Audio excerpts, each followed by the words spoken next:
Thank you, and don't forget, you gotta grind 24/7, guys. The grind.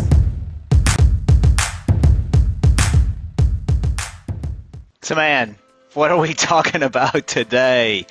We're going to talk about one of the things that I hear people get upset about the most. As an executive, you have to deal with change. So many people are adverse to change. Now, why is it? Why are people so adverse to change? Well, before we talk about that, let's talk about the different types of change. There's organizational change, which, man, in my business, when we go through these acquisitions and consolidate those businesses into one corporate entity, there is a ton of organizational change. There's industry change, where your industry is changing and you're having to effectively change as well along with it. If I use my industry as an example, in 2004, I would say there was a lot of change that we were experiencing because consumers did not want to spend a bunch of money on IT and then we hand them the keys and then we go away. They wanted to consume it as a service. So that's how the entire managed services model started. So there was an industry change. Now, there are other change, which would be just external change. That's the third change. And external change, I don't want you to think a competitor did something different and that's an external change. You really need to be dialed into what your competition is doing. So that's really not external change. External change may be more economic in nature. And the thing that I would argue about external change is you can plan for it, but oftentimes there's not as much you can do about external change as you can about organizational change and about industry change, because again, you should be really dialed into it. Now, the thing that all three of these types of change have in common is that in order to make sure that you are preparing your organization and preparing yourself as an executive, and you've heard me say this before, you have to be transparent in your communication and you have to communicate effectively. Now let's talk about why people are resistant to change. It's not because they're stubborn, right? It's not because they don't want to do things a different way. It looks like that, and oftentimes, as an executive, I get frustrated. I'm like, God, can't we think of a new way to do something, a better way to do something? That's what innovation is all about. Most of the time, the reason why people have issues with change is because what they think is, if I try to use a different tool, or if I try to use a different process, or if I try to do something that starkly different than what I was doing before, the value that I bring to the company diminishes. And so our job as an executive is to make sure that they understand that we know that. We know that their overall execution and performance will slightly dip as we go through that change.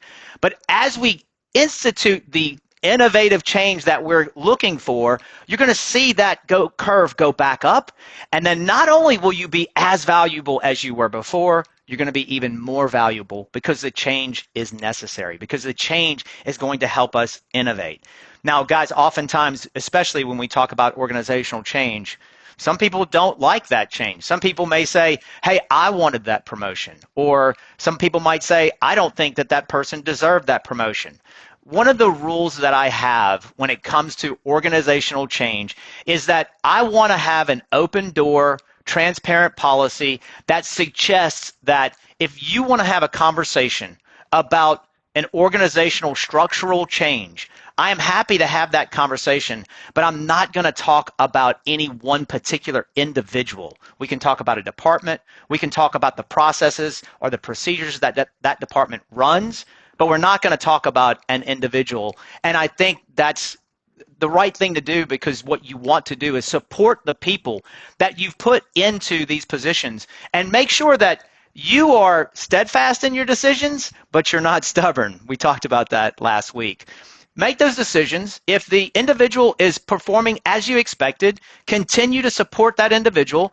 If they're not doing as well, you as an executive have to make that decision so that that organizational change, people recognize, hey, if it doesn't work, I feel pretty confident that Don's going to take care of that. I feel pretty confident that our executive leadership team is going to see, hey, this is not going as well as we thought it was, and this organizational change needs to have a little bit more tweaking before we get it completely executed. Guys, change is inevitable. It is going to impact your organization on a regular basis, and the key here, and we talk about it often, is transparent communication can do so much to help keep that change from upsetting the entire organization to a point where that value drop truly impacts the way that you deliver your services to your customer. I hope you're enjoying the information that we're giving you. Guys, if you want to do a deeper dive, you can start out by going to Amazon.com, putting my name in the search bar, and buying one, maybe all three of the enhanced series of books. They come in all formats. You can get them in Kindle, you can get them in Audible, or you can get them in paperback if you're kind of old school like me. You can also go to alignment.com where you'll find content, you'll find our blogs, you'll find our videos that we've published, and also for a limited time, you can sign up for our Platinum Club membership. We're only accepting 30 people for the rest of the year, and that gets you to content that's never been published, tools that we've never published, lots of information that you will find incredibly helpful as you grind 24/7. Guys, thank you so much.